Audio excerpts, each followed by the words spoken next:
Welcome to Lock and Key, the show where we unlock the keys that drive success. I'm your host, Louren Bates. Here, we sit down with bold thinkers, trendsetters, and industry influencers to reveal the principles that open their doors. Business, creativity, resilience, legacy, victory. This is where real stories meet real strategy, and nothing stays locked for long. This is Lock and Key. Wonderful. Okay, everyone, welcome back to another episode of Lock and Key. I am truly thankful, grateful, and really excited. It's the kickoff to 2026, so we're starting off brand new. We're starting off on a brand new stage. Please excuse the pun, but I've got someone here that you're really going to be excited to hear from. Miss Cherine E. Anderson has been involved in the theater industry since 2008 when she was on the marketing team for the Tony-nominated Broadway musical The Color Purple. She has since been on the marketing team with Real M Productions and Walker International Communications Group, founded by Donna Walker Kuhn, promoting over 50 Broadway and off-Broadway productions, including Hadestown, 2019 Tony Award winning musical for colored girls on Broadway, Skin of Our Teeth, Once on This Island, 2018's Tony Award winner for Best Revival of a Musical, A Raisin in the Sun, starring Denzel Washington, and the 2014 Tony winner for Best Revival of a Play, and more. In 2021, Cherine was the inaugural class of Theater Producers of Color, where she was one of 25 participants and became a co producer on A Beautiful Noise, the Neil Diamond musical, through TPOC. In partnership with Score 3 Partners, she is a co producer on the Tony nominated and Grammy winning Alicia Keys' Broadway musical, Hell's Kitchen, as well as Our Town, Gypsy, starring six-time Tony winner Audra McDonald, and Othello, starring Denzel Washington and Jake Gyllenhaal.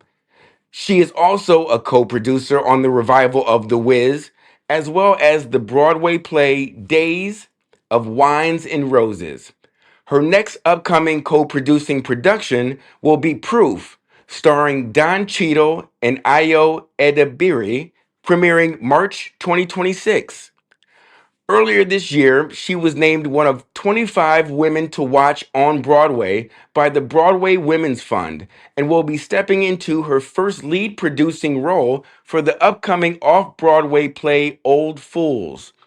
In March 2022, she was recognized by Schneps Media and received the Power Woman of Manhattan Award for her work in marketing and theater. She is an Aldelco board member and nominating committee member and received the Aldelco Board of Directors Award in 2014 for her work leading the marketing and public relations efforts for the Carnegie Hall production of Black Stars of the Great White Way, produced by Norm Lewis, Chapman Roberts, and David Greer. A passion for the arts and a believer in exposing the youth and young adults to theater and culture, Cherine's goal is to make theater accessible to diverse audiences and to bring unique and diverse productions to theater. A native from Jamaica, West Indies, and a graduate from Fordham University, in addition to theater, she enjoys travel, music, the arts, film, and is an avid sports enthusiast who enjoys playing racquetball, tennis, and squash. All right, now that's what I'm talking about. Ladies and gentlemen, please put your hands together for Miss Cherine E. Anderson. Wow, What? Lauren, man, that's some introduction. Oh my goodness. I just have to say this out loud before we get started. I would not be where I'm at if it was not for you. You took my hand and brought me into the theater world. It reminded me of the Broadway show Stick Fly. Yes, it was Stick Fry. Huh? Yeah, it was Yes. on Broadway. Yeah, Yes, exactly. indeed. That production with Alicia Keys presenting it. Let's see, Kenny Leon directed it, Yes. and the cast included Dule Hill, Hmm. Mackay Pfeiffer, Tracy Toms, and Ruben Santiago Hudson. Oh, absolutely. And it certainly indeed is a full circle moment because Stick Fly, I believe, was Alicia Keys' first time sort of entering into that Broadway space, right? And so how many years later, fast forward, right? She's Right. now the lead producer on her own Broadway show, Hell's Kitchen, which I was fortunate enough to be on the co-producing team with through Score Three partners. So it's certainly a full circle moment Full circle moment. all around. Absolutely. What is a producer slash a co-producer's role, and how does it fit into the entire Broadway ecosystem? Indeed. So a lot of to sort of give what's a helicopter view, I guess, right, of Sure. things. Yes. A lead producer, which is Alicia Keys and things of that nature, would bring a show. And sometimes the show is on the road. Sometimes from like it would start in development. In Alicia Keys's realm, Hell's Kitchen, she's been developing that show for the past 7 years, or maybe Okay. 17. I forget, but I know it's a long number. There's a seven in there. So it would begin from development, and it would, in her case, it went to the public theater, and then now eventually it came to Broadway. But it begins with the lead producer either developing a show or optioning a show. Once that happens, he works with a general management office and they put together a budget. So let's say the budget is $15 million. I'm making this up. Hmm. But Hmm. musicals can be as high or even higher than that. So then the lead producer will now go out and tap various co-producers to help raise the money. They say the word is capitalization, to help Okay. capitalize the show at, let's say, 50 million. So the lead producer goes on and tap different folks to raise funds to be co-producers on the production. Understood. And so what co-producers do is they get a piece of the pie. So they would say, okay, Score Three, you have to raise $300,000 as your slice of the pie to help to get to the complete number of like 15 million.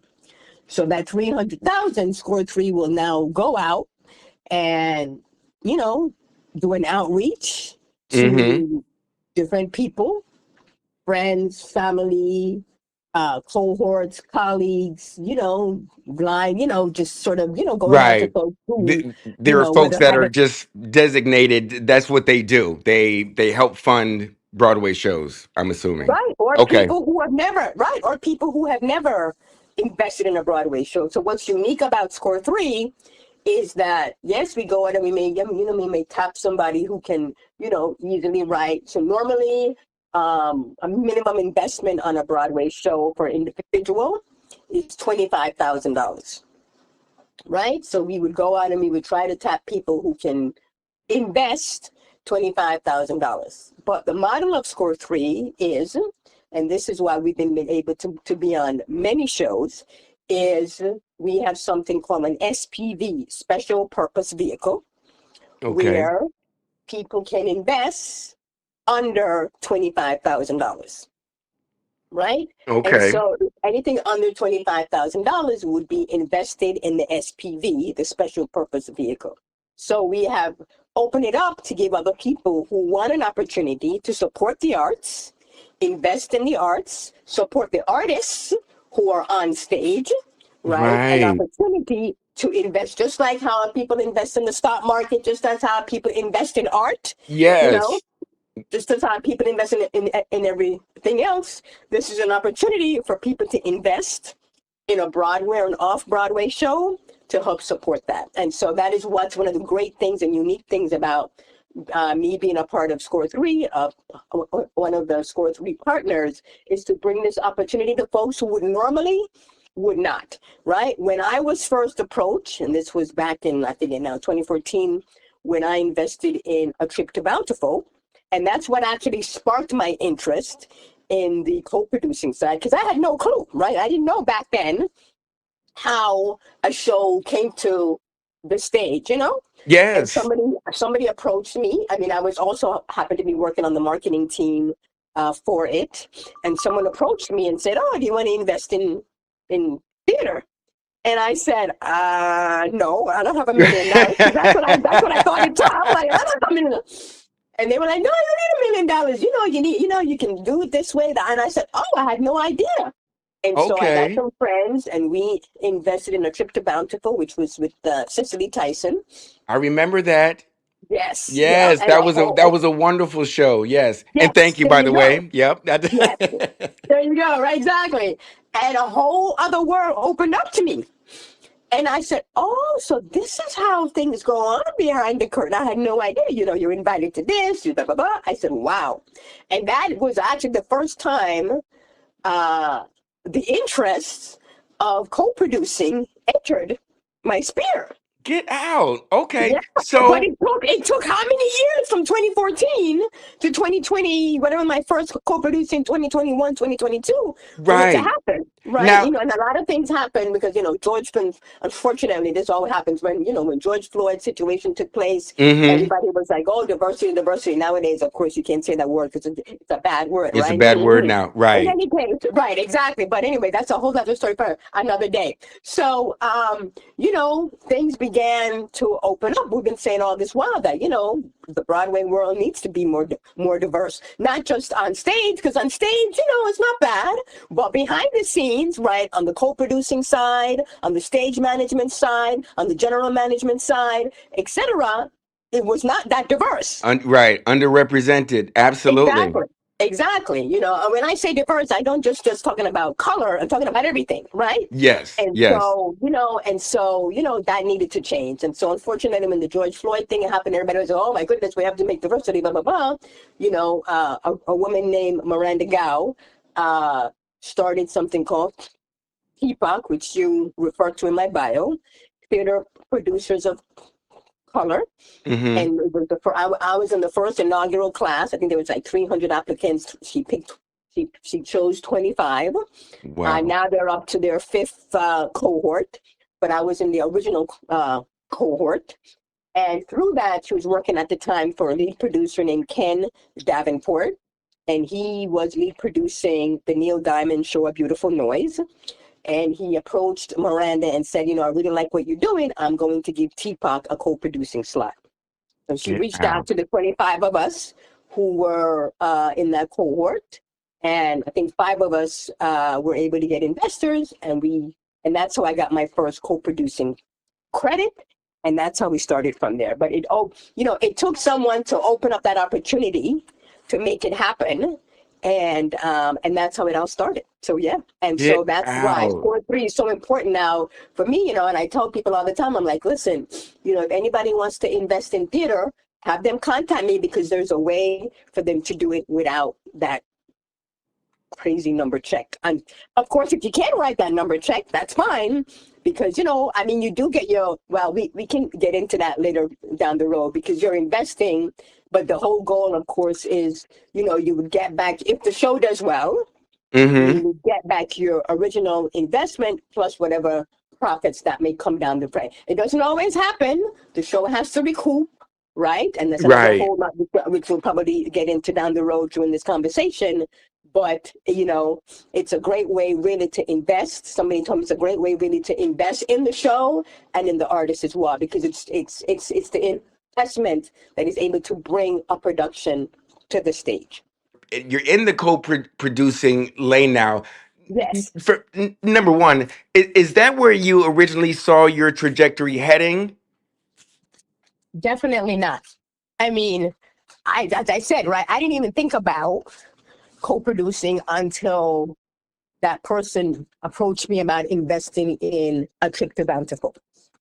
So co-producing was not something that I want to be a co-producer. That was definitely never my desire from the get-go, right? I mean, Mm-hmm. I've always wanted to be in entertainment. That's something I always knew that, you know, from when I was in high school, you know, when I was on the school newspaper to college, when I was with the radio station. So I was always had a passion for the entertainment world.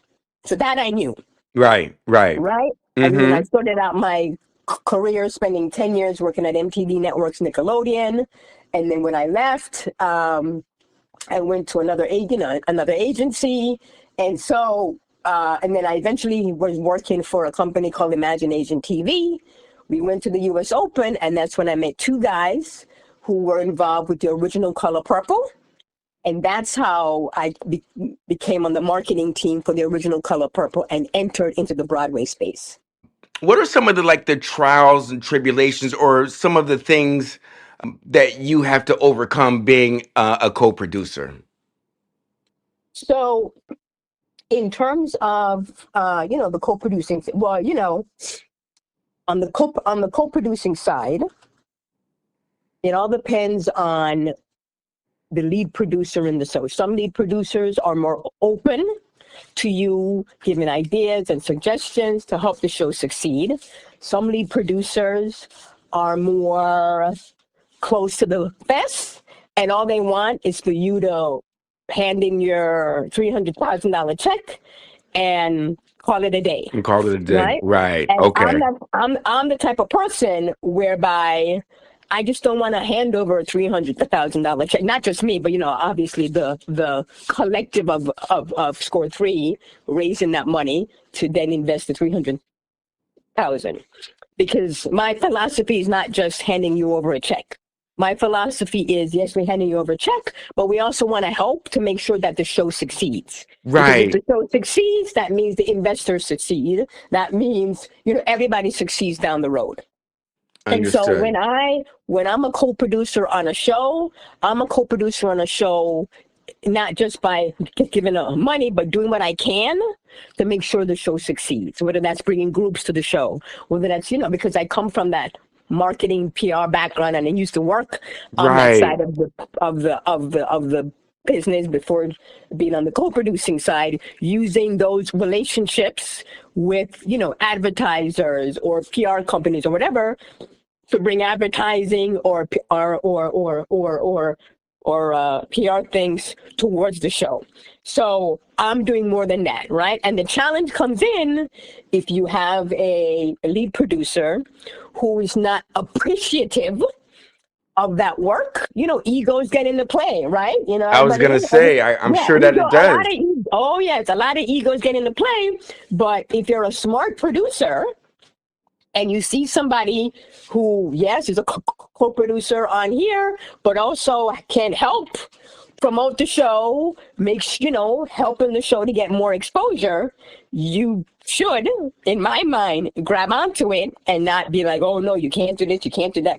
Because that's not helping the show. And That's I'm not, not doing this. I'm not doing this for ego. I'm doing this to help promote the show so other people can come and see it, and the show in overall can be a success. So that right. is the challenge that you can face depending on who the lead producer is on a particular show. And it sounds like you have zero ego in something like that, and that's probably the reason why you keep getting tapped for co-producing, because Cherine knows what she's doing. She's thinking about the bigger picture here. She's not Right. thinking about her. She's thinking about how can we affect the show in a positive light? How can we bring Exactly. more eyes to it? How can we get the Right. brand out there? Exactly. Yeah, it doesn't matter who's in it. Just because, it may be a named person, it doesn't mean that the show doesn't still need help. I mean, Right. So, but yes.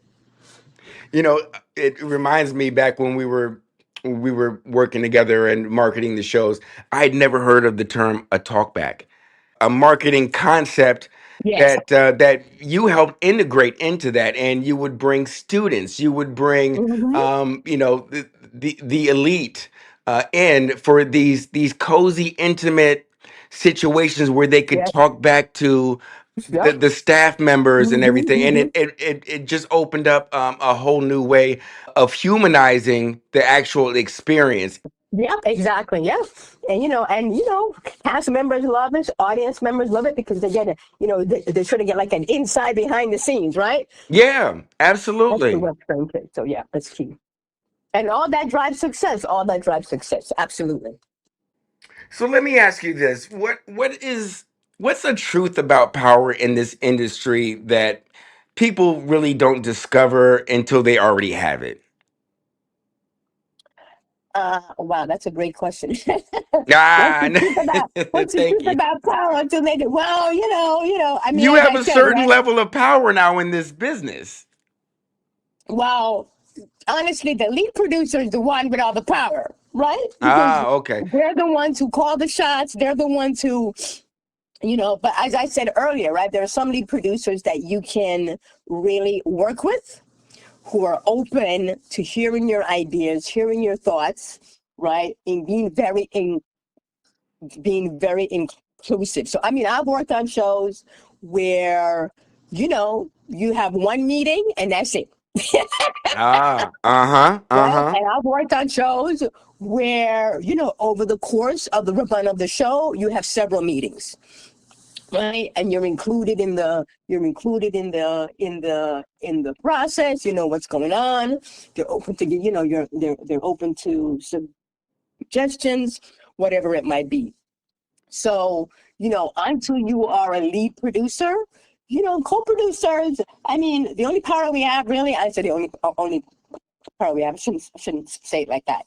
But, where we're going out and we're raising the funds, right? Right, But in terms of, I mean, and you can give suggestions to the lead producing team if you have ideas about what certain promotions should be, how to maybe utilize, because I have a lot of relationships within the multicultural industry, and so I would say, well, let me go and let me talk to XYZ outlet and see what sort of uh, costs I can get for you to promote your show, right? That will help, mm-hmm.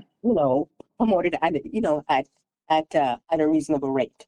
So, so that's where things sort of lie, but the power honestly comes from the lead producing team in terms of that, right? Right, Uh, right. the power also actually on the co-producing side, I believe in bringing a lot of groups to shows, right?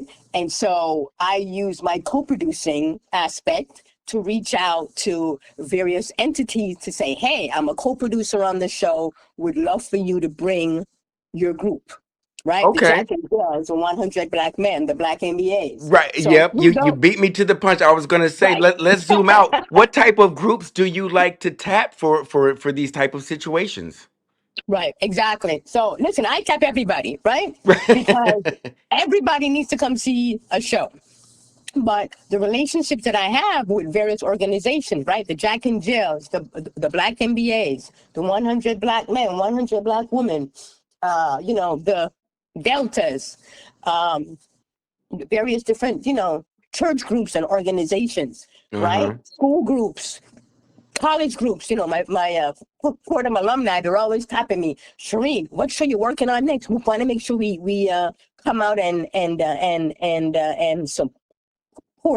So those are the groups that that I sort of tap into first, and Mm-hmm. then go outside of that. But bringing groups to Broadway shows is amazing.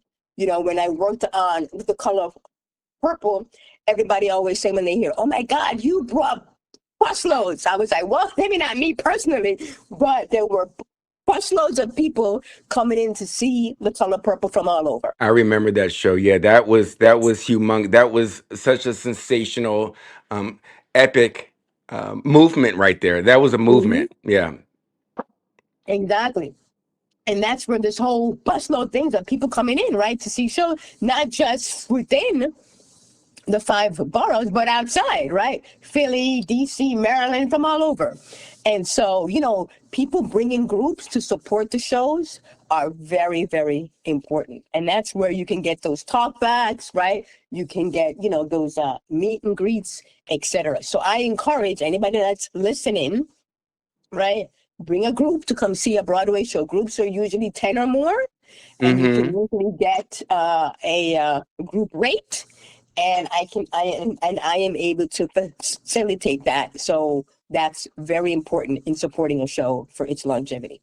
I love it. I love it. Some of these groups, maybe could be considered underserved. How were you able to tap the youth? Yes. So a few years back, when I was working with Donna Walker Kuhn and Walker Communications Group, um, she was approached about applying for a grant. And she reached out to me and said, "Hey, Cherine, do you want to partner with me to apply for this grant?" I said, "Sure." She goes, "It's a program and we'd have to name it." And we eventually had the kids name it. It was called Impact Broadway, Mm-hmm. whereby the grant would allow us to bring young people to come and see Broadway shows. And I said, "Oh my God, that's great." Because really, I mean, my first Broadway show was The Wiz many, many moons ago, right? 50 something Right. years ago, 40 something years ago. And that was my first Broadway show when I came to this country. As you said, I'm originally from Jamaica, West Indies. And so as a kid, I went to my first Broadway show. I was 12, 13, 14, I forget now, right? And that had a major impact on me. And so when Donna mentioned it to me, I said, "Oh, yes, I'm all in." And so we got a grant, and we ran Impact Broadway for a number of years. And people keep saying to us, "When are you going to bring back Impact Broadway? Impact Broadway needs to come back." And Absolutely. we got the grant, and the grant allowed us to work with, at the time, we started out with 10 high schools and 10 colleges. And Okay. then we eventually pared it down to just to 10 high schools. And that allowed us to, purchase tickets for the students to come and see the show. We do a talk back, of course, after the show. We take the kids out to lunch one second, prior to the show. And so that is how it all sort of started with Impact Broadway. And it's been a fantastic opportunity to really bring. We brought, I think over the course, I think we brought over 1,000 students Oh my. to various Broadway shows That's throughout. Yes, and that's been key. we talk about representation earlier. We tapped on it for a hot second. What's the representation look like on a real on a real life scale? And how were you Mhm. able to navigate those waters and say, hey, you know what? I'm going to be a player in here, and no one's going to be able to stop me. That's- I know. Exactly. Well, I didn't set out, right? I didn't quite set out to, but it just sort of found its path through different, through God's way of opening up doors, right? A little Jamaican girl who, listen, and sometimes I stutter. So a little Jamaican girl with a speech impediment, right, is a co-producer on Broadway. And there's not that, I don't know how many there are. I don't think there's that many Jamaican co-producers within the space. right, right. Right? I'm trying to sit here and I'm trying to think if I can name one. I mean, oh God, I just blanked on her name. Oh yeah, yeah. She's a TV actress. Oh yeah, yeah. Anyway, but so it's been a lot of it. Really, to be honest, I really do give to God, because I've been in Amen. situation I mean, my first when I became co-producer on The Wiz. The first person who invested the normal 25, I met him at a conference, and we were just having a conversation. I met this guy before in my life, but you know how you network. And I met him Yes. at a conference, and we were just networking, and we chatted, and he said, "Oh, well, what are you into? What are you doing? Blah, blah, blah." And, I said, "Oh, I'm trying to, raise money for the Wiz." And he's like, "Oh, I'm interested." And I'm thinking, I just met this guy. He don't know me from Adam, Right. right? And you meet a lot of people, and they say, "Oh, yeah, I'm interested." And then you follow up, and you never heard back from them again. So, of course, I took what he said with a grain of salt. Right, right. Like, okay, here we go again with Yeah, this. Hmm. exactly, exactly. But you know what? He came through, and he was one of my first investors in the Wiz. And I was like, "Wow, no way! It's amazing, Unbelievable. amazing." And that's how So I mean, and that was God, honestly. I mean, you couldn't ask for. I'm like, okay, and I just see, how He's opened up doors all the way throughout, and Hmm. that's why it's so important for me to always, and I appreciate you when you say, Cherine, because of you, I got into the space and whatnot. And because of, I see how God has worked in my life. I have a dedication to do that for other people. Absolutely. That's very, very important for me. There's a young lady um, who is entered into the co-producing space, investor space. Yes, And she definitely. always tells a story of, well, if it wasn't for Cherine, and she tells it much better than I do. No, absolutely. I mean, look, I started off the interview with that. I mean, Mhm. I think that you've been an integral part of a lot of people's lives. You've touched so many different people in a lot of different ways, from from the producer standpoint, from the entertainment and marketing standpoint, to the audience, that all the way down to the kids. I mean, you've been a real catalyst in helping shape the narrative of what it's like to be or to see Black Broadway.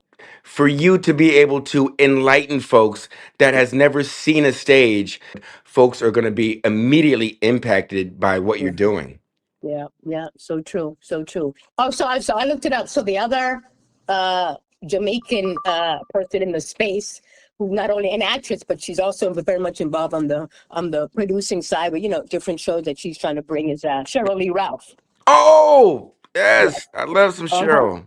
Yes, yes, yes. So indeed. But yeah, so it's certainly something that I am passionate about, and I want to definitely expose it to others, to come on and join the fold for sure. Absolutely. You've already done groundbreaking work. And I would consider you a trendsetter, as I think most of the Broadway world would. So may I ask, so what kind of new trends do you plan on setting? What is new? How are you looking to keep curating the art in Mhm. itself? Yeah. So, well, my next production, as I mentioned in the bio, that hopefully I'll be co-producer on, is Proof, with Don Cheeto and Aya Idaberry. That's coming in March Okay. of this year. Will be a limited run, but everybody's really excited about that show. I'm hoping to, step into my first lead producing role for an off-Broadway show called Old Fool. So we're working on that right now as we speak, to bring that uh, to the spring of 2026. So that will definitely be something new and different, because it will be on the lead producing side. So that's also important. And just continuing to bring access to the arts, whether it's on the investment side or on the side where people can come out and support, whether through buying a ticket individually or buying a ticket through groups, and supporting those type of shows. Hell's Kitchen is ending its almost 2-year run on the Broadway stage, but and now it's going on tour. It's already on tour, and it's doing amazing on tour. Fantastic. Yeah, Mm-hmm. and it's going to not only be on tour nationally, but also be on tour internationally. So we'll still be, we're still a part of that production as it leaves the Broadway stage and go off and do its touring success. So we're really excited about that, and looking forward to seeing, how everyone across the nation can experience Hell's Kitchen in their hometown. At this stage of your life, because you've accomplished so much, what are you personally protective about? My reputation is key to me, Mm-hmm. definitely. My morality is key to me, definitely. Um, my, as I said initially, right? My faith. I know that everything that has come to me is because of the faith that I have and the doors that God has opened, and I have utilized that in the best way to, to give glory to Him no matter what. You know, Absolutely. people think they do things on their own. I know I don't do things on my own. Indeed. Absolutely. I I don't do things. agree. I mean, I do it. I do it with other people. Yes, that's important, right? Mm-hmm. You know, but I think God is the center of it all, and I would say those are the key things for me, Yeah. definitely. So, okay, one last question, I promise, and Sure. then I'll let you go. But for those listening, for the youth out there that Hmm. they've seen your work, what advice would you give them? Sure. Well, listen, I'd say the key thing is, do a lot of research, right? Make as many connections as you can within that space. Reach out and email people.